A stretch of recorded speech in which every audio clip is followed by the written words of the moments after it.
Hari Om. Om Shanti.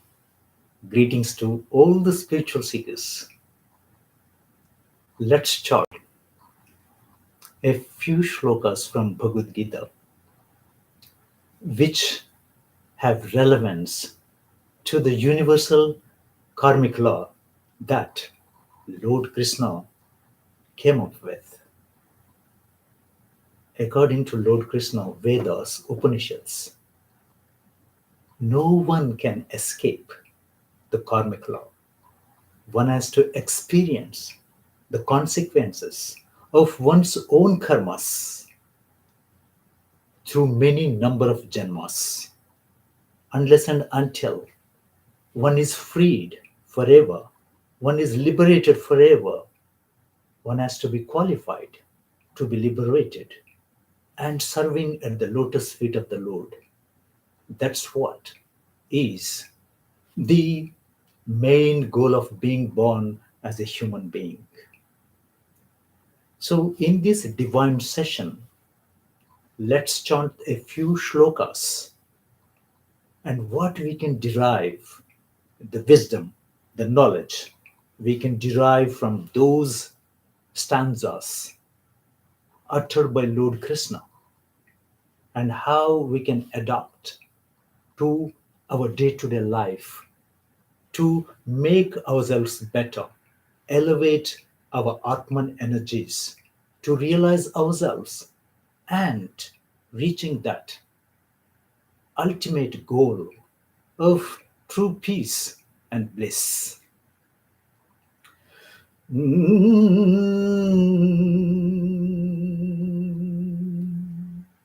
Krishnaya Namaha. Krishnam Vande Jagadgurum.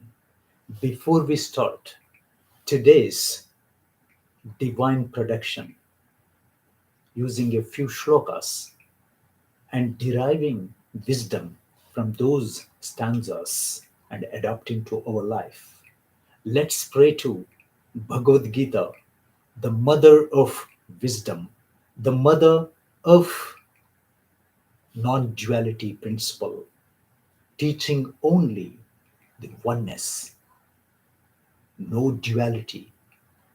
There is duality and multiplicity in this universe and in the multi-universes that the Lord created, maintaining and annihilating from time to time. When the call becomes, the time becomes inescapable at His will.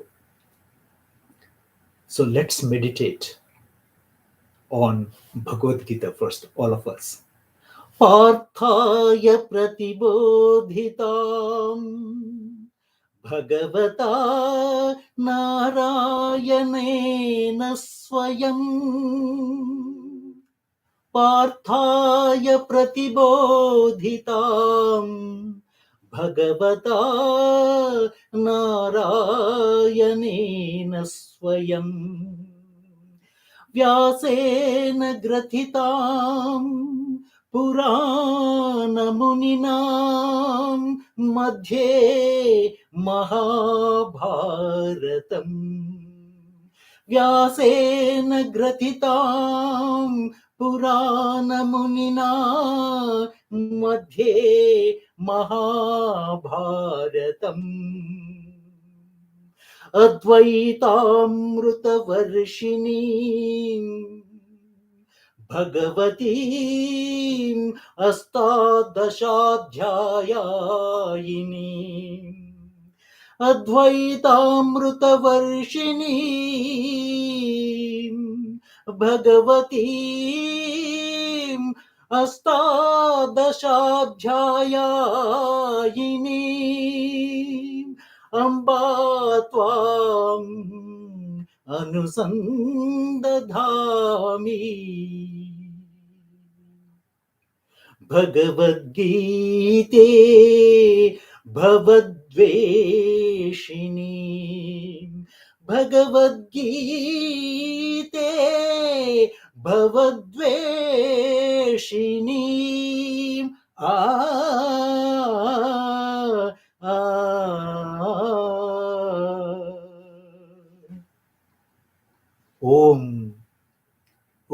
Bhagavad Gita, you are instructed to Arjun, you are instructed to the whole humankind by Bhagavan himself, Narayana himself, that Sriman Narayana himself. And you have been written by ancient sage Ved Vyas, who also wrote other sacred scriptures, Bhagavatam, Mahabharatam, and other Puranas.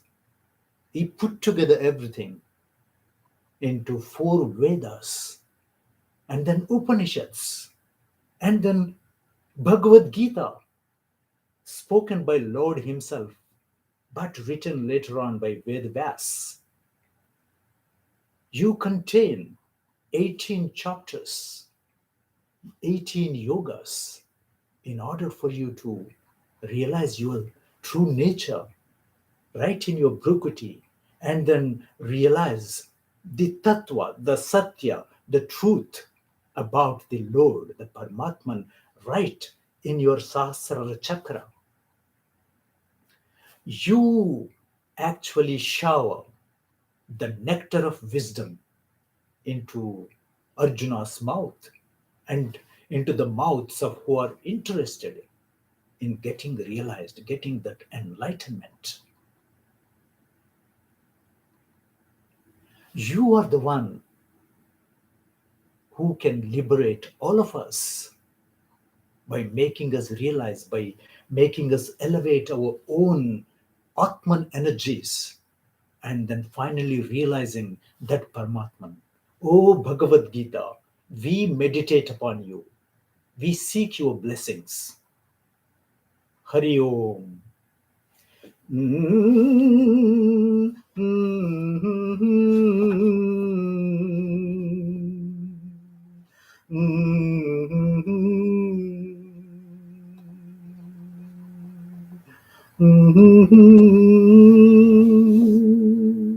So let's get to today's divine production.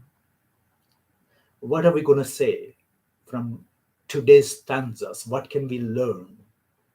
We are going to put emphasis on the universal karmic law that no one can escape.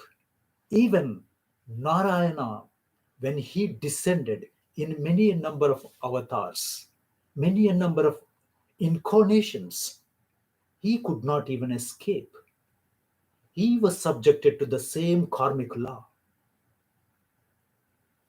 In the human form of Rama, in the human form of Lord Krishna, he had to undergo in order to show it to the mankind or humankind that he values morals. He also wants us to understand that no one is spared of the laws that he comes up with. Everybody is subjected to the wrath of your own karmic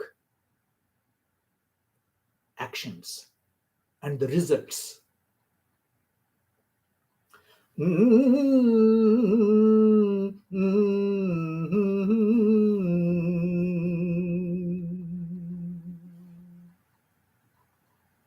Lord Krishna taught wisdom through Bhagavad Gita, through 18 chapters. And then at the end of the chapter, in his Virat Roop, that cosmic form, in Vishwaroop Sandarshan Yoga, and then in Moksha Sannyas Yoga, he asks Arjun whether he understood everything, what all he taught through all these yogas. From Arjun Vishad Yoga, Sankhya Yoga, Gnana Vijnana Yoga, Gnana Sannyas Yoga, Karma Sannyas Yoga, all the yogas, he asks emphatically, oh Arjun, have you understood what all I taught you? Are you ready to fight the war without getting attached to your cousins, your Pitamaha, Bhishma, your Guru, your uncles, all the other kith and kin. Have you understood what I taught you? Have you paid undivided attention to understand the wisdom? Is your ignorance being driven away? Is it destroyed yet? Are you still deluded? Do you want me to repeat all the yogas that I taught you? You need to make me know about this fact without any hesitation. Oh Arjun, let's see how he said in his stanza. Kachidet shrutam partha त्वयैकाग्रेण चेतसा कच्चिदेत् श्रुतं पार्थ त्वयैके घ्राण चेतसा कच्चिदज्ञानसम्मोहः कच्चिदज्ञानसम्मोहः प्रणस्तस्ते धनञ्जया प्रणस्तस्ते धनञ्जया आ, आ, Oh Arjun, let me know if you did not understand any aspect of wisdom that I taught you through all these 18 yogas. Have you dispelled your ignorance? Did the wisdom dispel your ignorance, which was eclipsing your Atma? And you were overwhelmed with grief and attachment. You need to let me know. O Dhananjaya, you are the conqueror of wealth. You are the conqueror of enemies. Let me know if your delusion is dispelled. In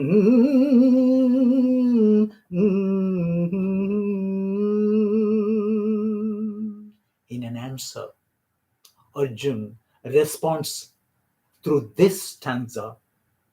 Nasto mohaha smrutir labdha tvat prasadan maya chuta Nasto mohaha smrutir labdha tvat prasadan maya chuta Stitosmi gata sandeha Stitosmi gata sandeha Karishye vachanam tava Stitosmi gata sandeha Karishye vachanam tava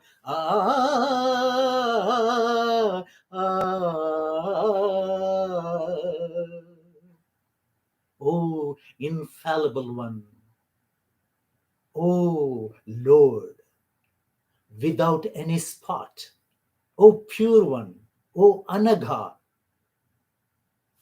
I do not situate myself without any doubts. All the delusion is gone. Now I know who I am. I got back my memory. It's all destroyed. Okay, now I am ready to follow your instructions and do as you say.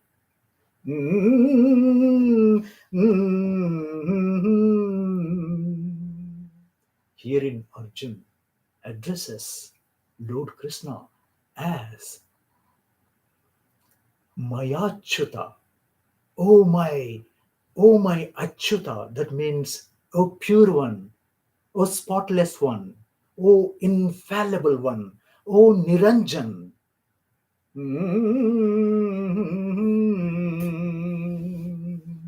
It is by your grace alone I got back my memory, and my delusion is gone. I am ready to fight, oh my Lord.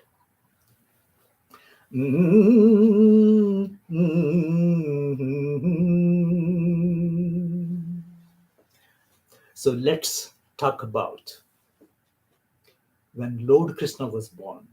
Not born, actually, the word birth and being born is not suitable for Lord Krishna, as he was not born from a mother's womb. In 3228, on July the 19th, he actually incarnated in front of Devaki and Vasudev. He, he was not born just like we take birth through mother's womb and come up onto this planet, the earthly plane. He just appears and he makes Devaki believe that her womb was expanding and she felt as if he was born from her womb. That's what it was. That was the truth. And now you know how Lord Krishna got incarnated onto this earthly planet. And also, he descended onto this planet many a number of times in other incarnations to save the परित्राणाय साधूनां विनाशाय च दुष्कृताम् धर्म संस्थापनार्थाय संभवामि युगे युगे धर्म संस्थापनार्थाय संभवामि युगे युगे.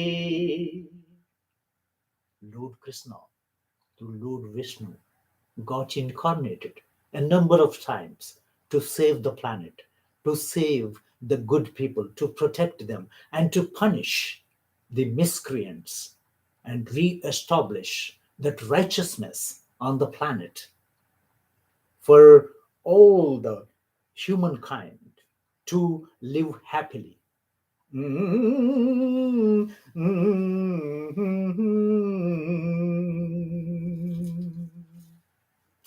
So let's see.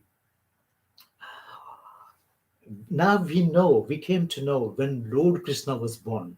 It was in 3228 before the common era, before the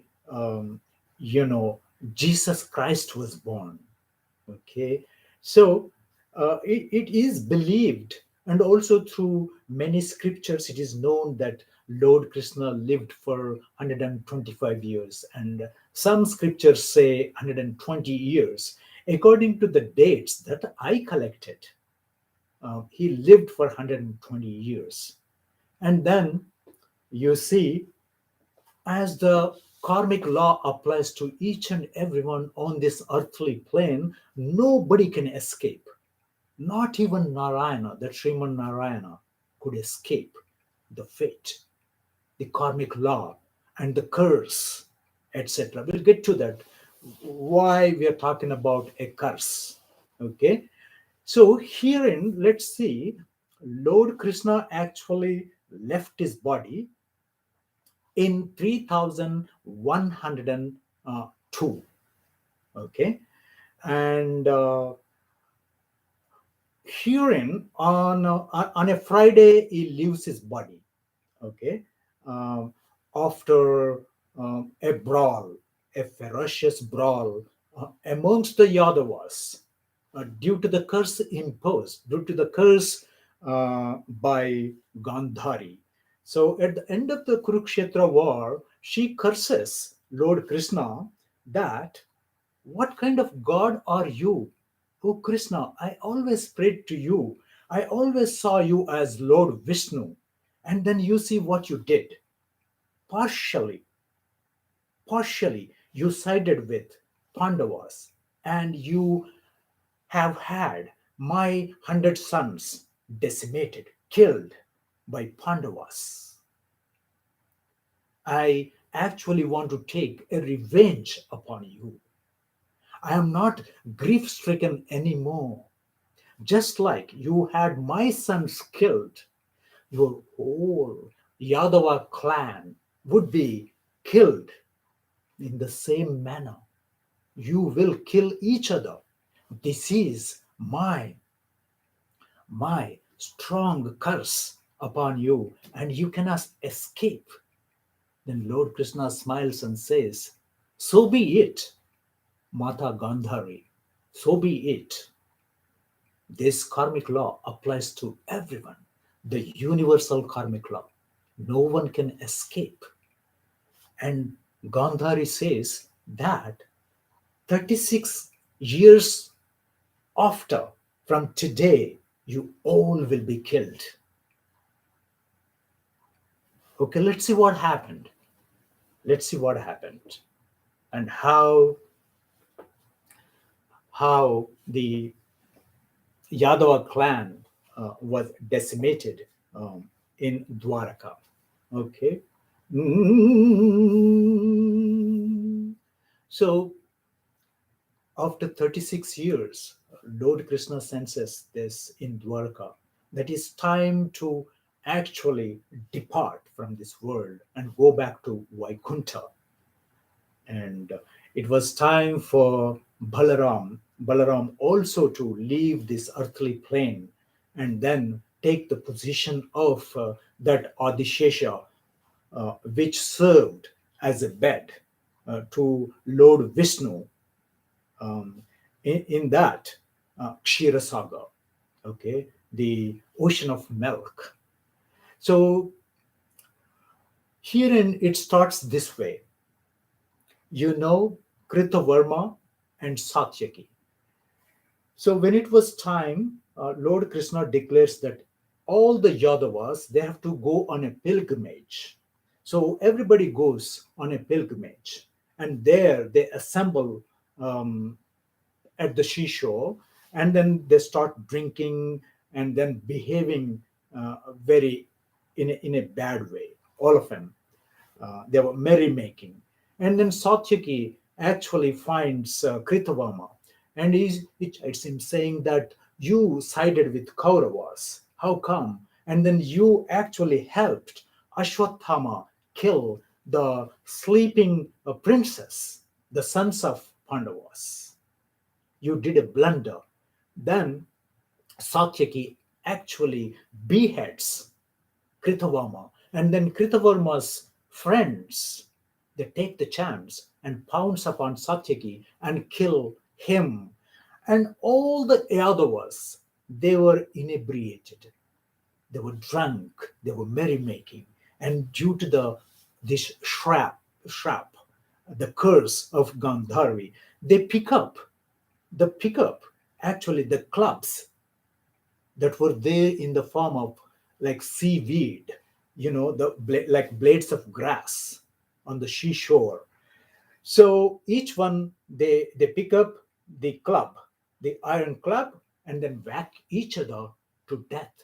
That's what happens. Lord Krishna also kills a number of Yadavas when they were not behaving properly. And then when all of them were dead and the women were remaining, okay, he sends his charioteer Daruka to Hastinapur to let Arjuna know, so that Arjuna can take care of the surviving women in Dwarka. So that's what Daruka does. And then Lord Krishna, he actually heads to the Huron River, which is very close to the Gomati.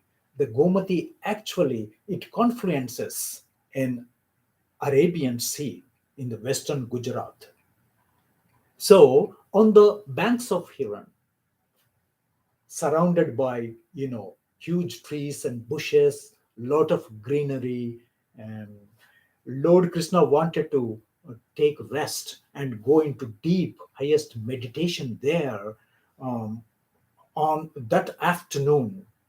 Okay, and the sun was shining very brightly through the leaves, and his brother already left the earthly plane in the form of that Adishesha, okay, which was there in Balram's body on the earthly plane. He already left, and Krishna went there, and he was in a meditative mood under a tree. So then what happens? Actually, how Lord Krishna leaves this earthly plane? So he was in a meditative mood, okay, and there there comes a hunter by name Jara. So Jara, as you might know, Jara is the son of um, Vasudev, Vasudev, and a Shudra wife. He had a Shudra wife too. No number of wives, in those days, all the kings had. But now, nowadays, in Kali Yuga, it is very difficult even to manage just one wife, isn't it? And some religions, they allow more than one wife. Of course, more than one life is there to a number of people, innumerable number of people, but more than one wife, yes. A few religions actually they enjoy that, mm, that kind of arrangement, marriage arrangements with number of wives. And then this guy, the hunter, Jera, looks at, actually, was looking for hunting a rabbit or a deer, especially deers, he was interested. And then Lord Krishna was away sitting under a tree in a meditative mood by placing his left foot on the right knee, and then he was dressed in pitamba, in golden hued yellow dhoti and angavastra, like I'm wearing like this. And then he had a garland, and Lord Krishna always, he was tip top and, well made up. That's what he liked. He looked beautiful all the time, very attractive. Krishna does mean attractive. So he was quite attractive. That's how many gopis, always ran after him. Okay. Yeah. So where were we? Jara. So Jara was hunting for deers, and he sees his foot, and it looks like the face of a deer. And then everything was covered in yellow, golden hue, and it looked like, you know, a deer's face. And then he shoots without any hesitation. He shoots at that foot, the heel of Lord Krishna's left foot, and then he goes there to retrieve his hunted animal that he thought it was animal.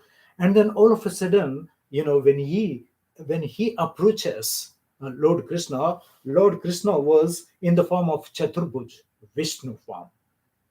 And then he falls, Jara falls at his feet and asking for apology. He was crying, literally he was crying. And what did Lord Krishna say? Lord Krishna said, "Don't you worry, don't you fear, don't be frightened. This is my fate. We have All of us have different fates to meet. No one can escape the karmic law, the universal karmic law. I authored. This is it. I was actually waiting for you to shoot at my heel, my weak heel, so that I renounce my body and go to my abode of peace and bliss, that Vaikunt." Then, so How did actually Lord Krishna's heel became very weak? There is a story behind it. Actually, an incident herein, you might have heard about Berberik, the grandson of Bhima and son of Gatotkacha. Berberik was very powerful, and he was actually taught by his mother, Maurvi, in martial arts. And then he gets three boons from Lord Shiva. He gets three arrows. So nobody can defeat in Dwapara Yuga this guy. Very powerful, and he could actually single-handedly could have uh, made everybody disappear from Kurukshetra. Kauravas as well as Pandavas, both the armies, single-handedly he could have defeated. How was that? How was so? Let's discuss about it. So Lord Krishna knows all of this, and this Berberik was highly enthusiastic to participate in Kurukshetra war. So this all took place uh, pre-war, and then Lord Krishna goes to him because he knows that this guy is gonna participate in the Kurukshetra war, and he's gonna switch the sides time to time whenever he found a particular side is weaker. Uh, Whichever side was weaker, that guy would, fight from that side. So he would switch both the sides and defeat both the armies. So Lord Krishna knew this, and then he wanted Berberik to commit suicide, to give his head. So Berberik was a bhakta of Lord Krishna as well, Lord Vishnu as well, and Lord Shiva as well.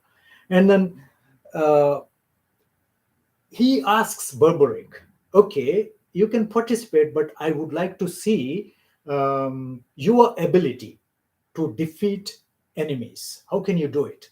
Demonstrate to me. So they go, both of them go near a tree full of leaves. Um, and then Berberik had three arrows in his quiver, and then he shoots a few leaves and then marks them red. And the friendly leaves, he marks them blue. Okay. And then Lord Krishna says, okay, go ahead and demonstrate to me. When Berberik was in a meditative mood chanting a mantra, before he took an arrow and shot at the leaves, Lord Krishna actually plucks. Um, he plucks one leaf that was marked red, and he puts under his left foot. Okay, in order to trick him, and also in order to deceive him that he could not kill all the enemies, that Berberik. Okay, this is what he wanted to do. Lord Krishna is the greatest gambler, a divine gambler. Okay, so through conceit he can do anything as a divine personality, that Purushottam. Okay, so Berberik, you are with me, right? So Berberik had three arrows in his quiver, and then he takes one out and then shoots at the leaves to mark red, and then he takes the second one to mark blue, the friendly ones, which he does not want to kill. Okay, only the red mark one.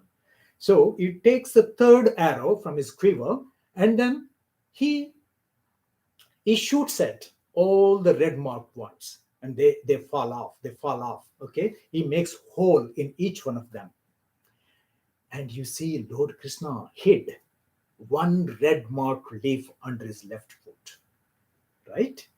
So after making holes in all the red marked leaves, that arrow comes to Lord Krishna, surprisingly. And then it bores his right foot and actually comes through his heel, because that red marked leaf, one of the leaves, was hidden under his foot, and now it made the hole in that also. That means he defeated all the red marked enemies. He successfully demonstrated. Okay. But you see, Now you know why Lord Krishna's left foot heel became very weak, very vulnerable, and how he's gonna, meet this fate of being shot by Jara and leave the body on the earthly plane. So this is the connection, and this is the karmic law that even Narayana also goes through. No one can escape. You might think that whatever you're doing, nobody is witnessing, but Narayana is witnessing, and Narayana will give you punishment. He himself got punished. He became a Mahakal for himself. You see, when the time came and when the Kali Yuga started, the moment he departed from this world, he left his body. So that's how. So a little bit more about Berberich. So Berberich was asked to give his head, because if he participated, he would kill each and everyone, both the parties. So Krishna says that you will get moksha, your liberation. You give your head. Say immediately he takes his sword and then chops off his own head. Then Lord Krishna says, now you can actually, from the top of the hill, you can witness the war. So, along with Sanjaya, Arjuna, and others, you are the one, you can see everything from right from the top of the hill. Okay. Berberich was highly pleased because he's getting moksha. And also, he thought Lord Krishna was his guru. And then he paid his guru dakshina. Whatever Lord Krishna asked, there is nothing beyond that he could do. He did not want to participate in the war anymore. He was ecstatic. That's that about Berberich. Then, okay, here Jara was apologetic and he was crying and all, but Lord Krishna consoled him, said that, these are our different fates that we need to meet. No one can escape the karmic law. So let's see what happened at that moment. Sasannirudendriyavan manasatu shishye mahayogam upetya krishnaha Jaratha Jaratatam Deshama Upa Jagama Lubdhasa Tadani Mrugalipsura Ugraha Tadani Mrugalipsura Ugraha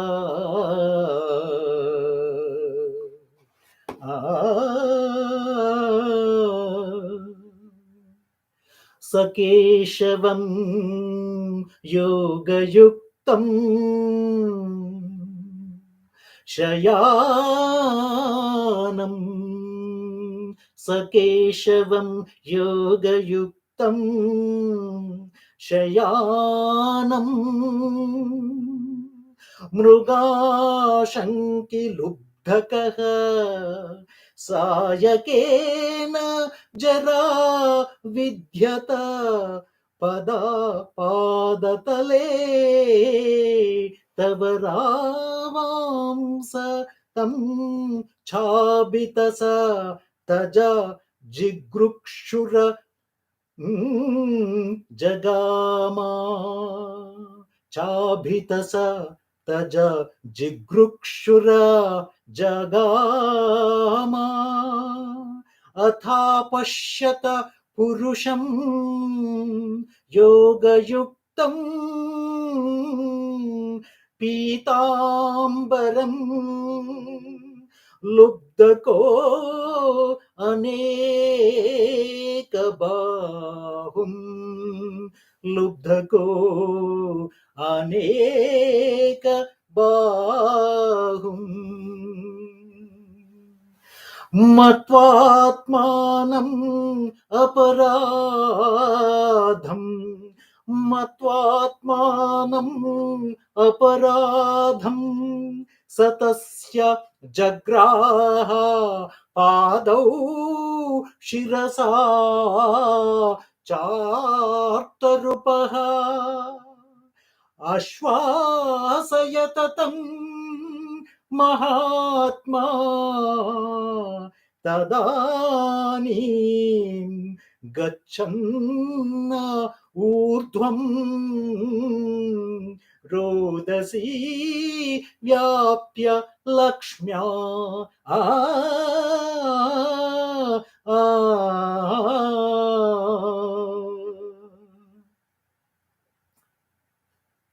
Actually, these stanzas were uttered by Jara, the hunter, the Shudra hunter, by looking at Lord in his golden yellow robes and then placing his left foot on the knee of his right leg and seeming like a deer with the golden hue skin. Jara mistook it to be that deer that had to happen. And then he shoots the arrow at the heel and then approaches the Lord in his Chaturbhuj form, in a magnificent, resplendent form. And then he rushes to his feet, he falls at his feet, and then he was apologetic and he was crying aloud to be excused. But Lord Krishna consoles him. Do not beg me like that. You had to do that. I was waiting for you. I thought you would come and shoot me on my vulnerable heel. I knew it. Don't you worry. Don't you fear. Don't be frightened. You see, I paid. I paid my karmic result, that debt, that karmic debt I had to pay, even though I am divine Lord who creates, maintains, and annihilates the world from time to time. There is no escape. Everyone is subjected to the universal karmic law. No one can escape. No one can escape Jara. You see, in a conceited way, I shot you in Treta Yuga from behind a tree. I shot an arrow into your heart when you were having a duel with your brother Sugriva. That was only the way that you could be killed, and the kingdom was handed over to Sugriva to rule because of your behavior. But you see, you could not be killed face to face by your opponent because you had a boon. If anybody would fight against you, that opponent would lose off of his shakti, energy, from the body. So that's how I had to shoot an arrow from behind a tree. Now you took revenge, and also you are going to reach that swarg, that abode of peace and bliss. You are getting liberation too from this janma. Don't you worry. Don't you worry. I paid my karmic reaction, that karmic debt. I am no exception in this matter.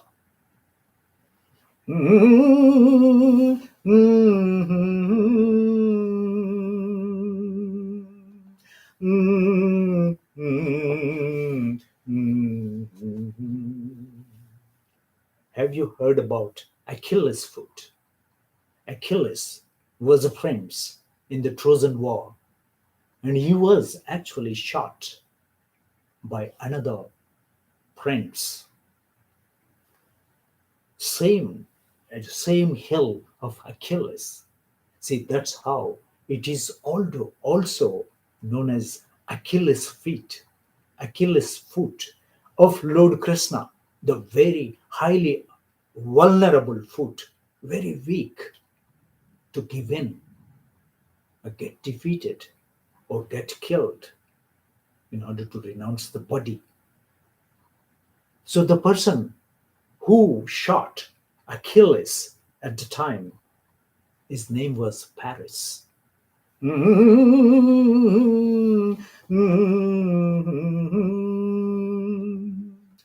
was in the Trojan War, okay, long time ago.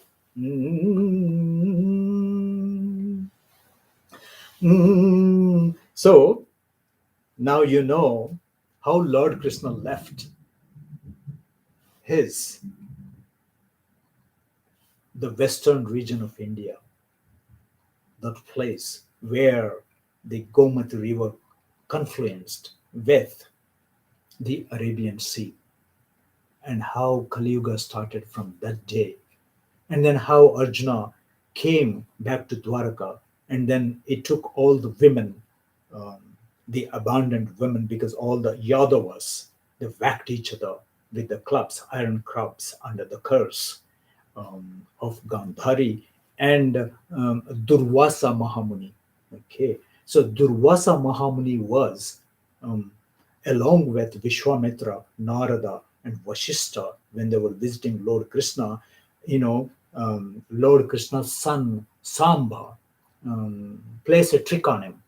Um, so when he plays a trick, that he goes as a woman, a pregnant woman, and asks Durvasa whether I'm going to get a boy or girl. Then Durvasa senses it that he was tricking. So Durvasa says that a club, an iron club, will be born from your womb, from your stomach, whatever. After 9 months, he gives birth, and that iron club, that mausoleum or musalam, was actually pulverized into smaller pieces, and and all the powder was actually thrown into the ocean, Arabian Ocean, and all of that, the powder comes back onto the shore, and then each particular piece of that pulverized club um, grows as a uh, blade of grass.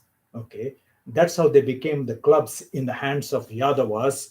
They use as weapons to whack each other to death. That's what it is. Okay, that's the knowledge about the Mausala Parva in Mahabharata. Mm. So, if you want to know the exact time when Lord Krishna left this earthly plane, it was 2:27 and 30 seconds p.m. Okay, 2:27 and 30 seconds.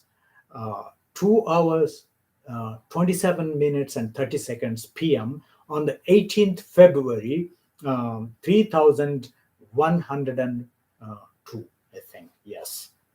That's the date on which Lord Krishna uh, left his body on the earthly plane, and the the age in which we live actually started from that day onwards.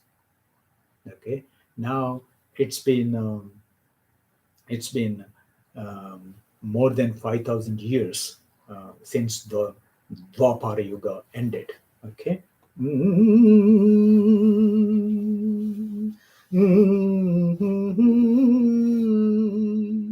Let's see what Lord Krishna says in this stanza about his universal karmic law, and how everybody is subject to it, whether you believe in God or not, whether you are a theist or atheist or agnostic, whatever, whether you are male, female, young, old, a teenager, whoever you are, whatever background you have, whichever religion you follow, a caste, a creed, um, does not matter.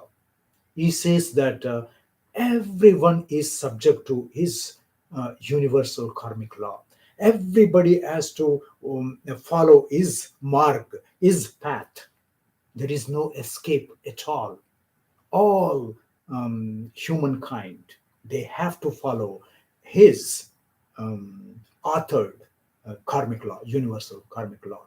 And then at the same time, uh, it does not matter whichever background you have, uh, whichever religion you belong to, it does not matter. Whoever puts maximum efforts or minimum efforts, that much response, that much reciprocation you will get from the Lord. For you to evolve toward your true nature, that Atma nature, and then finally coalesce or be in union with the Paramatma. So that's what he says. So let's chant that shlok. Okay. Ye yatha mam prapadyante tam stataiva bhajamyaham. Ye yatha mam prapadyante tam stataiva bhajamyaham. Mama vartmanuvartante, mama vartmanuvartante, manushyaha partha sarvashaha. Mama vartmanuvartante, manushyaha partha sarvashaha. Ah, ah.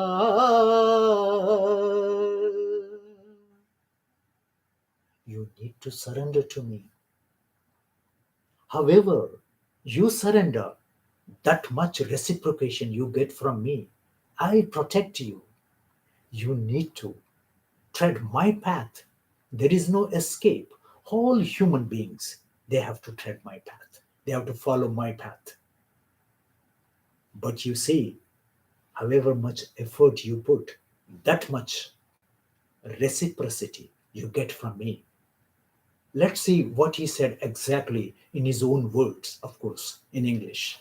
In whatever way people surrender unto me, I reciprocate with them accordingly. Everyone follows my path knowingly or unknowingly. O son of Pritha,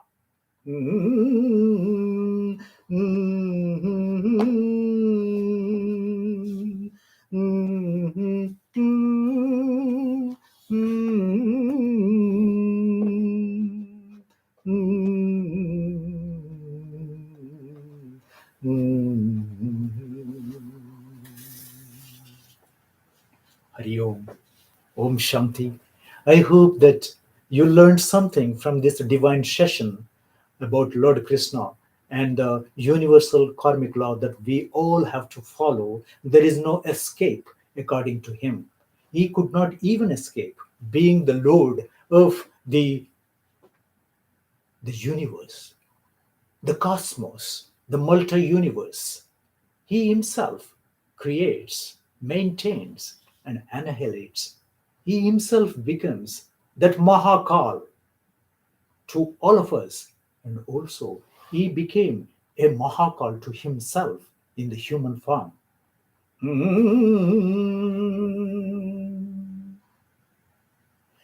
Yatra Yogeshwara Krishno, Yatra Partho Dhanurdharaha, Yatra Yogeshwara Krishno, Yatra Partho Dhanurdharaha, Tatra Shri Vijayodbhuti Dhruvane Tirmatirmama. Tatra Shri Vijayodbhuti Dhruvane Tirmatirmama. Ah, ah. wherever there is the mystic, Lord Krishna, and the ambidextrous Arjun, the archer, unique archer, there you can find abundant wealth, that Shri, that Sampada, power, victory, and morale in every direction. This is the opinion of Sanjaya post Kurukshetra war. He utters this to the blind king Dhritarashtra. This one has to be everyone's stanza. This one and the other stanza that we uttered. Kachidet shrutam partha, kachidet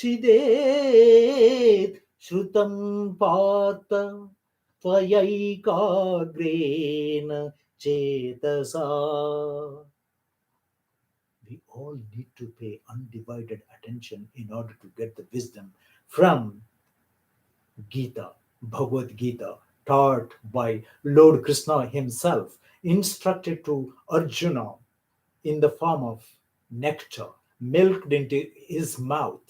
And also, Lord Krishna milks this wisdom into the mouths of all human beings for us to realize our own identity as the Atman energy right in the Bhrukuti, and then realize the Paramatman right in Sahasrara Chakra.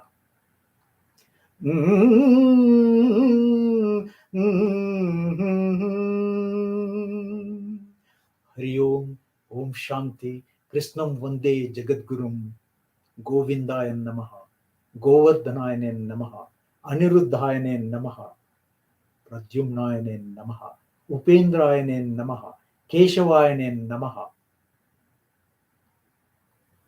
With another divine production in the days to come. Om Shanti and Shwasti.